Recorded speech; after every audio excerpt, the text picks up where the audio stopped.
ಬುರ್ಕಾ ಹಾಕಿಕೊಂಡು ಅಂಗಡಿಯಲ್ಲಿ ಕಳ್ಳತನ ಮಾಡಲಾಗಿದೆ. ಬರೋಬ್ಬರಿ 20,000 ಮೌಲ್ಯದ ಸಾಮಗ್ರಿಯನ್ನ ಕಳ್ಳತನ ಮಾಡಲಾಗಿದೆ. ಕಾಟಗಿ ಪಟ್ಟಣದ ವಿಗೆ ಬಜಾರ್ನಲ್ಲಿ ಒಂದು ಘಟನೆ ನಡೆದಿದೆ. ಜೂನ್ 18ರಂದು ನಡೆದಂತ ಕಳ್ಳತನ ತಡವಾಗಿ ಬೆಳಕಿಗೆ ಬರ್ತಾ ಇದೆ. ಕಳ್ಳಿಯರ ಕೈಚಳಕ ಕಂಡು ಅಂಗಡಿ ಮಾಲೀಕರೇ ಶಾಕ್ ಆಗಿಬಿಟ್ಟಿದ್ದಾರೆ. 20,000 ಮೌಲ್ಯದ ಸಾಮಗ್ರಿಯನ್ನು ಎಗರಿಸಿಬಿಟ್ಟಿದ್ದಾರೆ.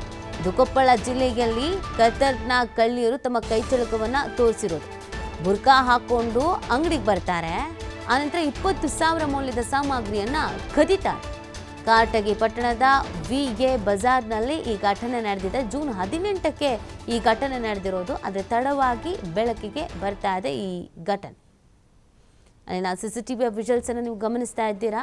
ಬುರ್ಕಾ ಹಾಕೊಂಡು ಬಂದಿದ್ದಾರೆ, ಎಷ್ಟು ಬೇಕೋ ಅಷ್ಟು ಕದ್ದಿದ್ದಾರೆ, ಅಲ್ಲಿಂದ ಎಸ್ಕೇಪ್ ಆಗಿದ್ದಾರೆ.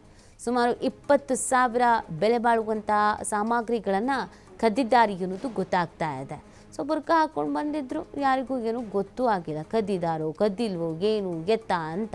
ಸೊ CCTV ವಿಜುವಲ್ಸ್ ನೋಡಿದಾಗ ಗೊತ್ತಾಗಿದೆ ಕದ್ಕೊಂಡು ಎಸ್ಕೇಪ್ ಆಗಿದ್ದಾರೆ ಅಂತ.